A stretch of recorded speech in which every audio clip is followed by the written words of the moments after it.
Because I found that if you want to build a building in Kuala Lumpur, for example, you need 200 approvals.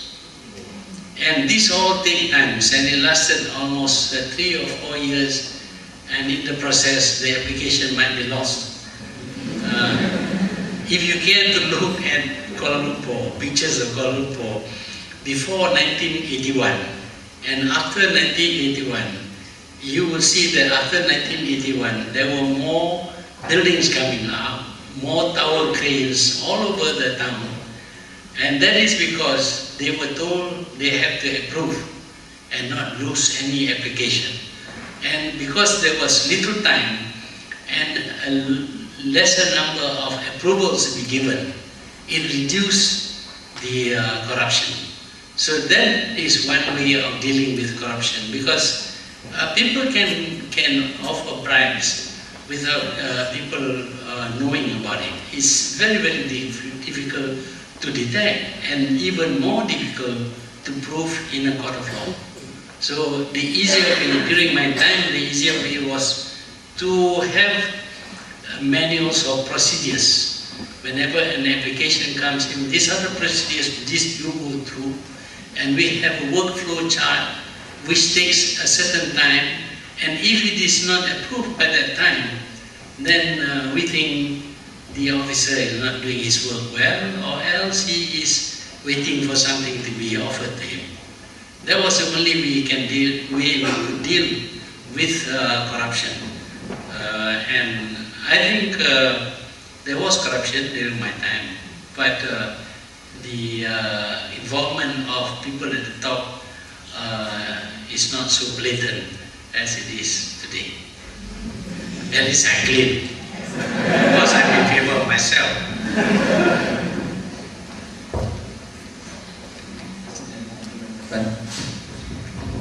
Excellency, I'm Hani Al-Said, archaeologist from Iraq, refugee here in this country, and setting up, hopefully, an Islamic museum in London. I like to bring the Al Saud corruption. I think they are the top in the world for the corruption, and their commission is not a million, or their commission are actually reached to 3 billion. But I like to divert the talk from corruption to something more serious. I read about you when you were in power, and I read about you when you stepped down or resigned. And I wrote in Arabic language a newspaper here, why the Muslim leaders do not learn from Mahathir Mohammed to resign, that we can have better faces. And of course I didn't think about you, not better faces, but in the Arab world are something different. During your time, I heard that you were talking to Brunei to bring them to the Malay, United Malay, or whatever you wanted to do it.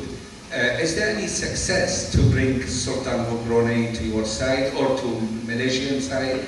Is there any success to bring this Malayan small little country to, with their wealth, to add on Malaysia's and Malaysian more security in the future? Thank you. Thank you. Well, we did try to get Brunei to join Malaysia, where we were forming Malaysia way back in 1963. But Brunei was producing a lot of oil, and it didn't see any reason why it should share that oil with us. It's a very simple thing. I suppose if you have money and somebody says, well, you have a lot of money, why not give us some? I think it's not something that people will respond to. Well, there are exceptions, but most countries don't. With regard to resigning, I resign, but I would advise people who have a wish to resign after they have reached the stop, that don't do anything that after you resign, people might discover and take you to the courts or whatever. So it was difficult, 22 years of trying not to steal money. But so far, the present government, they have tried, but they couldn't find anything on me yet. I don't know, maybe later on they might find something, but my conscience is clear. So if you want to resign, prepare early for resignation.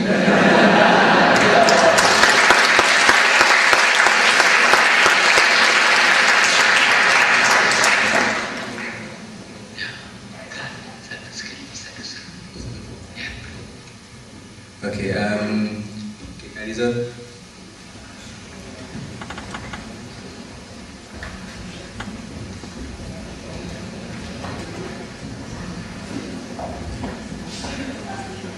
Assalamualaikum, Tun. My name is Kai. I'm from King's College London. It's interesting how you're talking about value system and corruption and laziness at the same time today. So on that, in the future, possibly there should be an examination of the national economic policy, because to an extent this has become an instrument for corruption to take place. I do believe that racial equity should be a focus of the current government, but at the same time there is a loss of track in terms of where we're going with the NEP, and it has become a way where, I believe that it started off as a left-leaning policy for the people, and somehow today it ended up as a right-wing capitalistic policy only for certain groups. Thank you.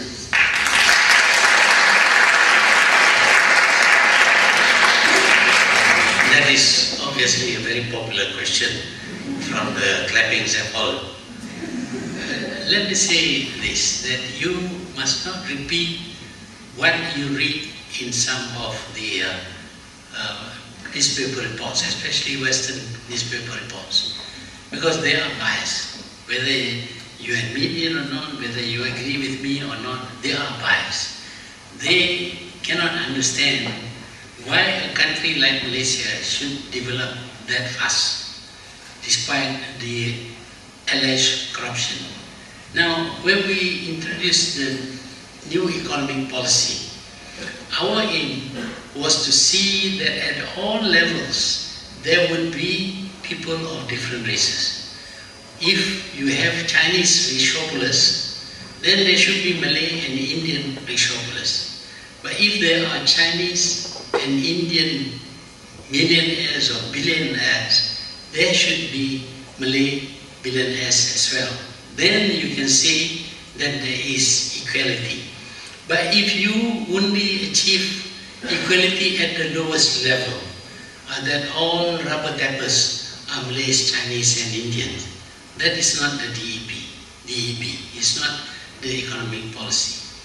We want to see Malays perform at all levels, and that is not easy because they are not used to doing business, especially big business. We have to help them along. And the unfortunate thing is that no matter who you help, even if it is a stranger to you, if he succeeds, then he gets labeled as the crony of the government. If he fails, of course, nobody mentioned anything about him. But I can assure you that more people fail than succeed. The few who succeeded because they have some capability, they have some knowledge of business, they're willing to work hard, and because of that, they succeed. And because they succeed, the tendency is to give projects and things to them, because we know they are not going to waste the project. They will make use of it in order to succeed in enriching themselves. At the same time, of course, they enrich other people as well. So the names that you see today who are regarded as cronies, those names were never heard before, are they the children of rich people? If they are the children of rich people, then we are saying that among Malays there are